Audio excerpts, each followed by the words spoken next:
ವಿದೇಶದಲ್ಲಿ ಕೂತು ಬೆಂಗಳೂರಿನಲ್ಲಿ ಸೈಬರ್ ವಂಚನೆ. ಕೇವಲ 3 ಗಂಟೆಯಲ್ಲಿ 49 ಕೋಟಿ ಹಣ ಲೂಟಿ. ಸಿಸಿಬಿ ಸೈಬರ್ ಪೊಲೀಸರಿಂದ ವಂಚಕ ಇಸ್ಮಾಯಿಲ್ ಬಂಧನ.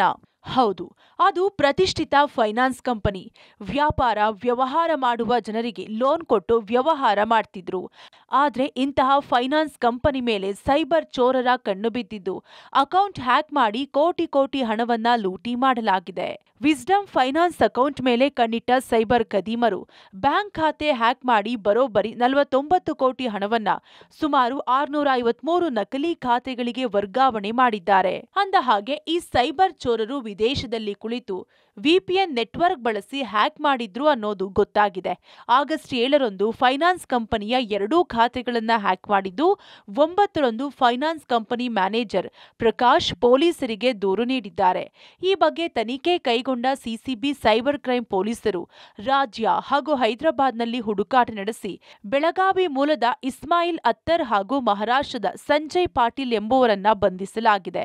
ಇದರಲ್ಲಿ ಆರೋಪಿ ಇಸ್ಮಾಯಿಲ್ ಸರ್ವರ್ ಮಾಹಿತಿಯನ್ನ ದುಬೈನಲ್ಲಿದ್ದ ಭಾರತದ ಮೂಲದ ವ್ಯಕ್ತಿಗೆ ನೀಡಿದ್ದು, ಆತ ಹಾಂಗ್ಕಾಂಗ್ನಲ್ಲಿದ್ದ ಚೀನಾ ಮೂಲದ ಹ್ಯಾಕರ್ಗಳಿಗೆ ಸರ್ವರ್ ರವಾನಿಸಿದ್ದಂತೆ. ನಂತರ ಅಲ್ಲಿದ್ದ ಫೈನಾನ್ಸ್ ಕಂಪನಿ ಖಾತೆಗಳನ್ನ ಹ್ಯಾಕ್ ಮಾಡಿದ್ರು ಅಂತ ಗೊತ್ತಾಗಿದೆ. ಪರ್ಟಿಕ್ಯುಲರ್ ಕೇಸ್ ಒಂದು ಯೂನಿಕ್ ಕೇಸ್ ಅಂದರೆ ಮಾತ್ರ 2.5 ತಾಸಲ್ಲಿ ಅಂದಾಜು 49 crores ವ್ಯಾಲ್ಯೂದು ಟ್ರಾನ್ಸಾಕ್ಷನ್ ಮೋರ್ ದೆನ್ 656 ಅಕೌಂಟ್ಸ್ಗೆ ಟ್ರಾನ್ಸ್ಫರ್ ಆಗಿ 49 crores ವ್ಯಾಲ್ಯೂದು ಅಮೌಂಟ್ ಟ್ರಾನ್ಸ್ಫರ್ ಆಗಿದೆ, ಹ್ಯಾಕ್ ಆಗಿತ್ತು. ಹ್ಯಾಕರ್ಸ್ ಅವರೇ ಒಂದು ಫಾಲ್ಸ್ ಡೇಟಾ ಕ್ರಿಯೇಟ್ ಮಾಡಿ ಟ್ರಾನ್ಸಾಕ್ಷನ್ ಮಾಡಿದರು. ನಮ್ಮ ಪೊಲೀಸ್ ಅವರು ಭಾಳ ಒಳ್ಳೆ ಕೆಲಸ ಮಾಡಿ ಇಲ್ಲಿವರೆಗೆ 656 ಅಕೌಂಟ್ಸ್ ಬ್ಯಾಂಕ್ ಅಕೌಂಟ್ಸ್ ಫ್ರೀಸ್ ಮಾಡಿ ಅದ್ರ ಪೈಕಿ 10 ಕೋಟಿ ಅಮೌಂಟ್ ಏನು ಈ ಅಕೌಂಟ್ಸ್ಗೆ ಹೋಗಿತ್ತು ಅದು ವಾಪಸ್ ಕೊಡಿಸಿದರಲ್ಲಿ. ಹೀಗೆ ಫೈನಾನ್ಸ್ ಕಂಪನಿ ಬ್ಯಾಂಕ್ ಖಾತೆ ಹ್ಯಾಕ್ ಮಾಡಿದ ಸೈಬರ್ ಚೋರರು 653 ನಕಲಿ ಖಾತೆಗಳಿಗೆ ಹಣ ವರ್ಗಾವಣೆ ಮಾಡಿದ್ದಾರೆ. ಅದರಲ್ಲಿ ಕೆಲವು ಸಾರ್ವಜನಿಕರ ಖಾತೆಗಳಿದ್ದು ಅವರಿಗೆ ಕಮಿಷನ್ ಕೊಟ್ಟು ಹಣ ಡ್ರಾ ಮಾಡಿಸ್ತಿದ್ರಂತೆ.